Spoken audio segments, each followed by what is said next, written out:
Our exhibition is entitled Material Culture. I think what is important to understand is that this structure here is made only from fibers. And we see this not only as an installation, but we also see it as a model for a new kind of architecture. It shows how we can build with a lot less material. I think you have to imagine that this inhabitable space here weighs 50 times less than the typical concrete slabs that we inhabit currently. We are working since 10 years on this technology of fiber winding, and this is the first time where we show how it could be used for a regular multi-story building.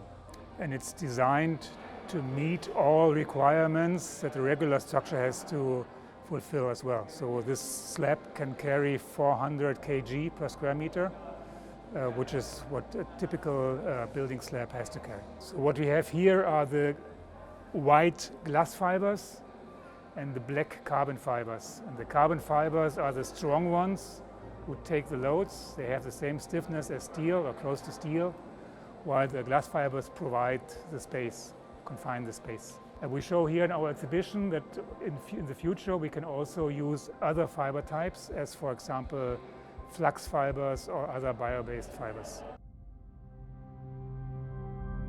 So initially the research was actually inspired by natural load-bearing structures, and most of load-bearing structures in nature are actually made from fibers, of course natural fibers. We know trees are made from cellulose fibers, or we looked a lot into insects and crustaceans. We looked a lot at beetles, which are made from chitin. The idea here is to transfer these principles into architecture and thus also build in a totally different way. And the process allows for on-site fabrication. So we have the light and compact fiber spools that you can see here in the exhibition, as well as the compact resin can. And on-site we just have the robot, so we don't have to carry heavy components on a truck. We can fabricate on-site. And you can see fiber materials in all fields of technology, for example aircraft industry, also windmills, boats and yachts.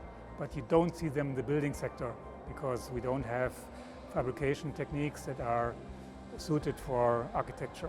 And that's what you can see here, that we develop this fabrication technique for architecture.